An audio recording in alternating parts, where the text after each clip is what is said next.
Alright, we're going to take some time to review some concepts from 10.1 through 10.3, which was the topics that you covered before spring break. Right, for number 1, we notice that 12 is marked here. 12 is a radius because it goes from the center to the circle. So this segment over here is also 12 because it is also a radius. We learned in that first half of chapter 10 that a radius and a tangent make a right angle. Okay, so a tangent is this piece that's only touching the circle on the outside at one point.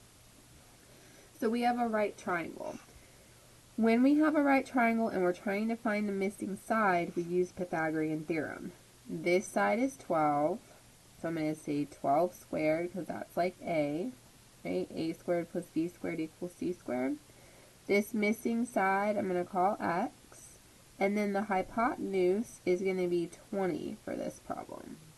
So I've got 144 plus x squared is equal to 400. And then I'm going to subtract the 144 from both sides and I get 256. Then to solve, I take the square root and I get 16. So our missing value here is 16.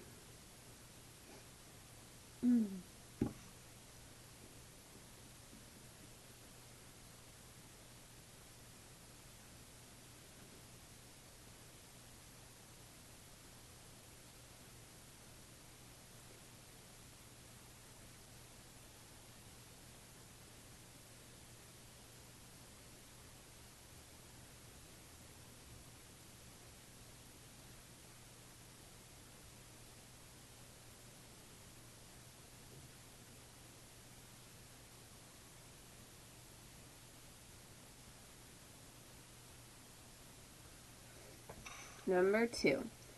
Again, we have this tangent that makes a right angle here with the radius, because we know it's a radius because that's the center point. It says that this whole length is 7, that's the hypotenuse of our right triangle, and then we want to know this whole distance here, so I'm going to call that x.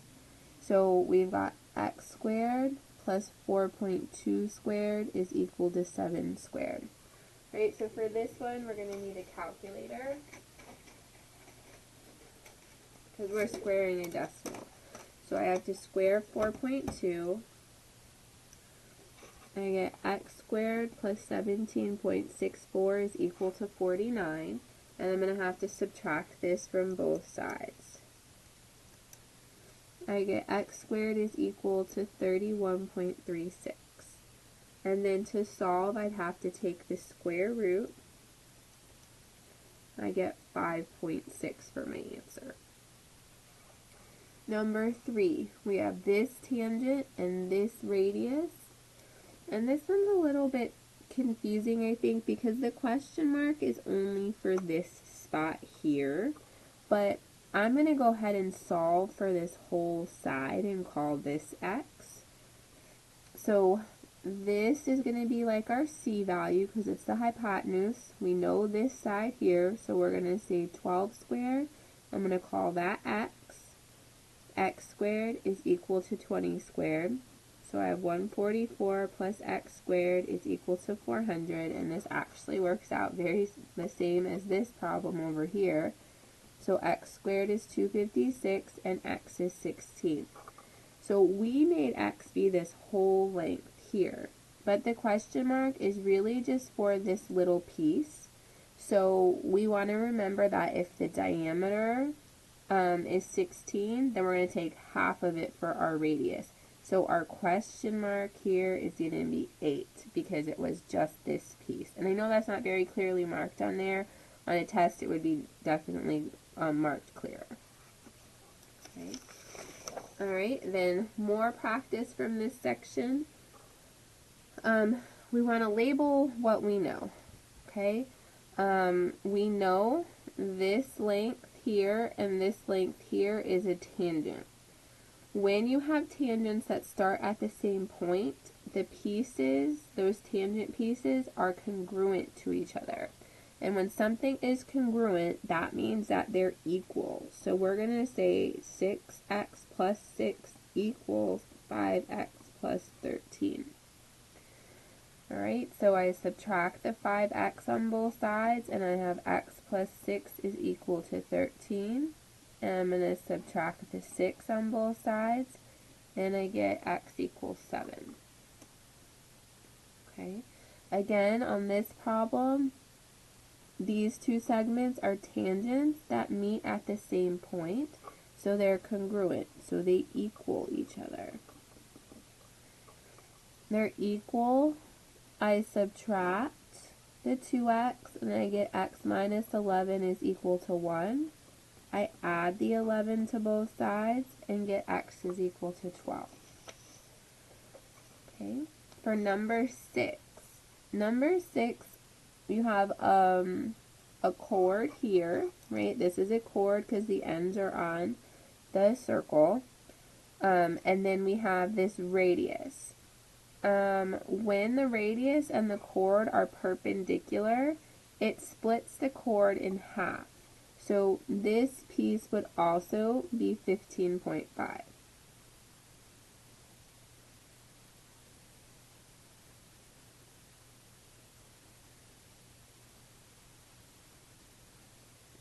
Okay, we have a little right triangle here. And we can figure out, I'm going to call this piece B. That's from here to here. Because we have a right triangle, we can figure out our B value with Pythagorean theorem. So we have 15.5 squared plus B squared is equal to 19.2 squared. Again, we have to use our calculator because we have decimals.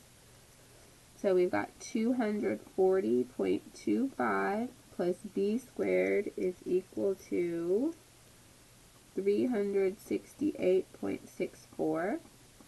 So I'm going to subtract the 240.25. I get 128.39. And then I'd have to take the square root of that answer to solve. So B is 11.33 if I round it. So this part's 11.33. This is a radius, and this is a radius. So if I want to get x, I know the radius has to be 19.2. So 11.33 plus x has to give me 19.2. So I would subtract the 11.33 from both sides, and I get x is 7.87. Alright, next one. Very similar problem.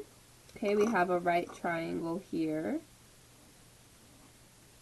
So I'm going to call this piece B, and that represents from here to here. I'm going to do 8.7 squared plus B squared is equal to 10.5 squared.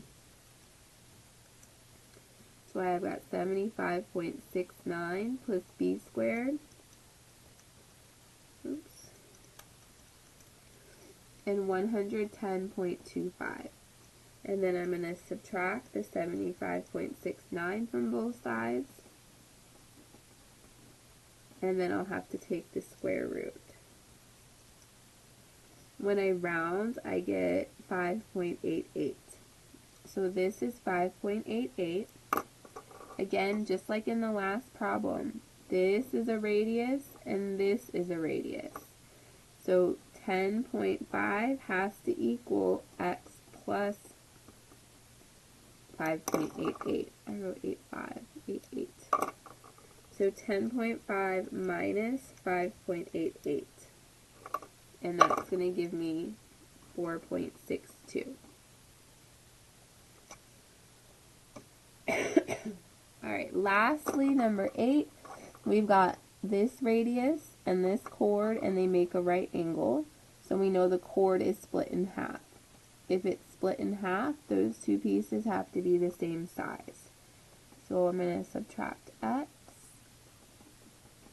and then I'm going to subtract 6,